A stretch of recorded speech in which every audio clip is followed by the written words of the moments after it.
Hey there, my name is Allison Baggerly and welcome to my YouTube channel. So you are ready to pay off debt. And whenever you first get started on your debt-free journey, I know for us, we were excited, we were motivated, we felt like we could tackle the world. Well, that was after getting to the point where we decided to pay off debt.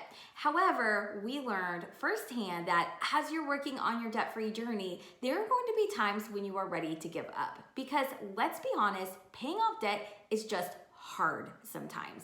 And that is when most people give up on their debt-free journey and decide that it is not worth it, because living on less is hard. Saying no to extra vacations or going out to eat all the time is hard. Sacrificing and sending all of your hard-earned money to loan companies and student loans and car loans is hard. That is why I am sharing five things that you can do to stay motivated on your debt-free journey so that you have results, so that you stick with it and you actually reach your goals.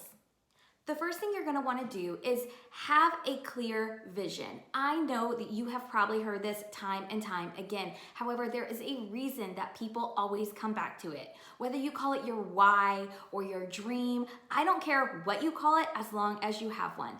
This is the vision, the purpose, the reason behind why you are trying to pay off debt.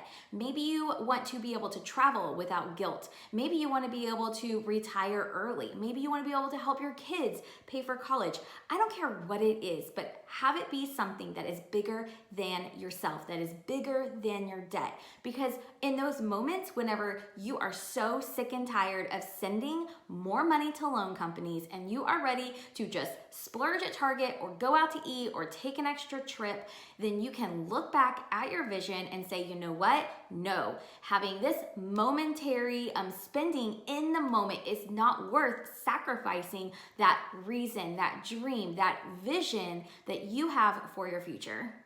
Tip number 2 is to break down your goals into manageable pieces. Let me give you an example. When my husband and I first decided to pay off debt, we totaled up our debt and it totaled to over $111,000 worth of student loans and car loans. That did not even include our mortgage. Our minimum payments for debt alone was over $1,400 a month, and that didn't even include our mortgage. And here's the deal. When we sat down and really listed it out, the idea of paying off over $100,000 worth of debt felt impossible. I felt like I was standing at the bottom of a mountain and I had no way to get to the top. I almost felt like, why even bother trying? This is never going to happen. And I had to realize that those were just my feelings.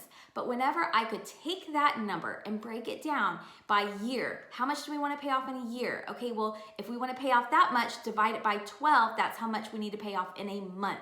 When you can break down that big goal into manageable pieces, into actual things that you can do, it is going to make it so much easier to stay motivated on the way, because you're going to be able to see how you can actually do that. Let me give you an example. Let's say that your goal is to pay off $24,000 of debt in 1 year. That's a lot to do. That number alone can feel impossible. It can feel daunting and overwhelming, to the point where some people just say, you know what, not worth it, I'm not going to do it. But when you take that number and you break it down by month, that's $2,000 a month. Okay, $2,000 seems a lot easier to pay off than $24,000. Now, I'm not saying you have to pay off exactly that amount. You have to figure out what's going to work for you. But when you can break it down into manageable chunks and bite-sized pieces, it's going to help you stay motivated along the way and reach that goal. The third way to stay motivated along on your debt-free journey is to visually track your debt payoff. Now, chances are you have seen all types of debt trackers, some sort of like coloring page or something along the way. And if you just Google, you'll find hundreds of options. Choose one that you like. I am serious. I know it might seem a little silly, but I highly recommend it, because when you can visually see the progress that you've made, it is empowering. It helps you see that, okay, I get to color in this extra little line next month if I can stick to my goals. And I can tell you what is, I looked forward to coloring in our debt thermometer every single time I got an opportunity to do so. It was my favorite thing to do, to the point where I never let my husband do it because I liked it so much and it really helped motivate me. So go online, just Google debt payoff tracker, debt-free chart. I don't care. Find something, print it out, and hang it up in a place where you see it every single day. Now, you might be thinking, but Allison, I don't want people coming over to my house and seeing my debt payoff tracker. This is, private information. I don't want everyone to see it. That's fine. You do not have to hang it on your refrigerator or your front door or even your bathroom mirror. I recommend hanging it somewhere inside of your closet because here's the deal. Your closet is a place where you likely go every single day, but it's also a place where your guests do not go. So you can still track your progress, hang it up somewhere where you'll see it every day, and this will help you stay motivated along on your debt-free journey. Okay, my fourth tip for you might be my absolute favorite, and it's one that I wish our family had done, that I had done this with my husband whenever we were paying off debt. But unfortunately, we've only been doing this for about a year, and it has been a life changer for us. And that is to hold weekly family business meetings. Now, let me explain exactly how this looks for us. What we do is we meet once a week, every single Sunday night. Sometimes the kids are there, sometimes they're not. It just depends. And we go over some of our family business things that we need to talk about, such as what our meal plan is, what our after school activities look like, who has a late night at work, things like that. But one of the other things that we also talk about is our family goals and our financial goals, okay? And so I'm not gonna dive into what the rest of our meeting looks like, but I wanna dive into our financial goals.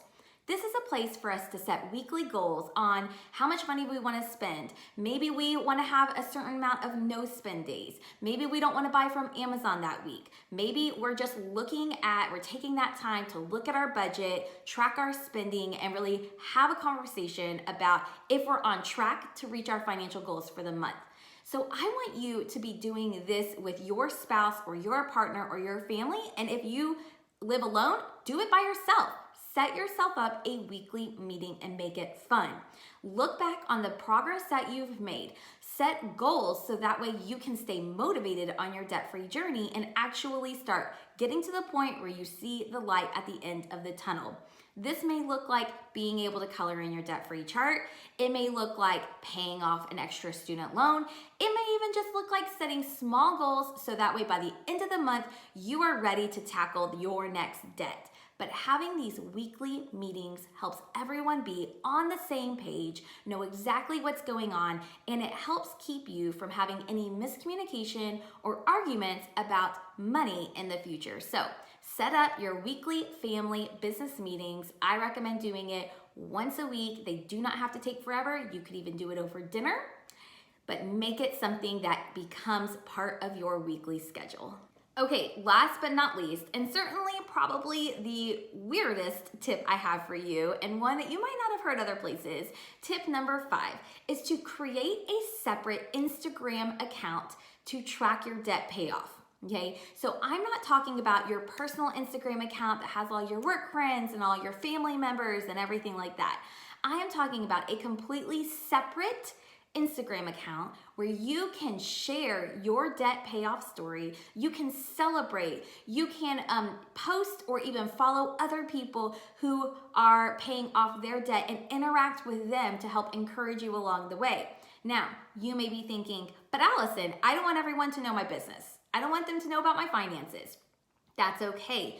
You can keep it completely 100% anonymous, and you will be amazed at how much joy you find in sharing your progress, sharing your wins, and also sharing your struggles, because everyone knows this is not a straight line. This debt payoff is going to be a roller coaster. You are going to have your ups and you are going to have your downs. And the cool thing is that there is this entire community on Instagram where people will support you, they will cheer you on with your wins, they will help pick you up whenever you fall down, and it is a wonderful way to stay motivated on your debt-free journey. So I hope you enjoyed those 5 tips on how to stay motivated on your debt-free journey. Be sure to check out my YouTube channel for more fun videos about budgeting, paying off debt, and saving money. Bye.